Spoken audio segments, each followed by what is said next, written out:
Hello दोस्तों, कैसे हो आप सब। आशा करती हूँ आप लोग बहुत अच्छे होंगे। दोस्तों, आगे बढ़ने से पहले यदि आपको ये स्टोरी पसंद आई हो तो प्लीज़ आप हमारे चैनल को लाइक, सब्सक्राइब एंड शेयर ज़रूर कीजिएगा। किसी गांव में एक बूढ़ा व्यक्ति अपने बेटे और बहू के साथ रहता था। परिवार सुखी संपन्न था, किसी तरह कोई परेशानी नहीं थी। बूढ़ा बाप, जो किसी समय अच्छा खासा नौजवान था, आज बुढ़ापे से हार गया था। चलते समय लड़खड़ाता था, अब तो लाठी की जरूरत पड़ने लगी थी। चेहरा झुर्रियों से भर चुका था, बस अपना जीवन किसी तरह व्यतीत कर रहा था।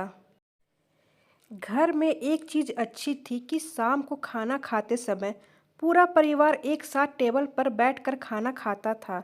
एक दिन ऐसे ही शाम को सारे लोग खाना खाने बैठे थे।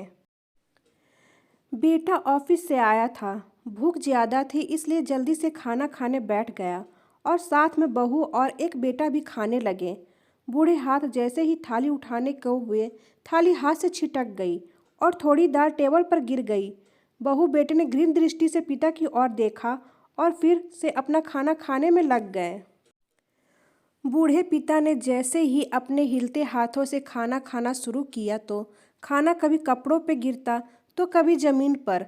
बहू ने चिढ़ते हुए कहा, हे राम, कितनी गंदी तरह से खाते हैं। मन करता है कि इनकी थाली किसी अलग कोने में लगवा देते हैं। बेटे ने भी ऐसे सिर हिलाया जैसे पत्नी की बात से सहमत हो। नन्हा पोता यह सब मासूमियत से देख रहा था। अगले दिन पिता की थाली उस टेबल से हटाकर एक कोने में लगवा दी गई। पिता की डबडबाती आंखें सब कुछ देखते हुए भी कुछ नहीं बोल पा रही थी। बूढ़ा पिता रोज की तरह खाना खाने लगा। खाना कभी इधर गिरता कभी उधर।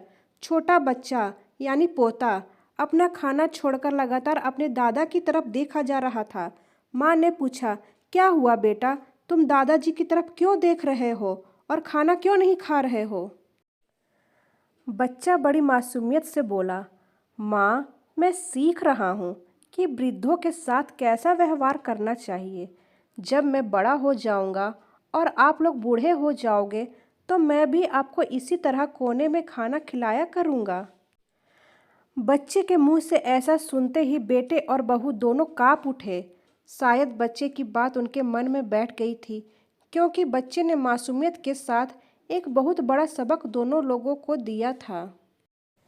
बेटे ने जल्दी से आगे बढ़कर पिता को उठाया और वापस टेबल पर खाने के लिए बिठाया और बहू भी भागकर पानी का गिलास लेकर आई कि पिताजी को कोई तकलीफ ना हो।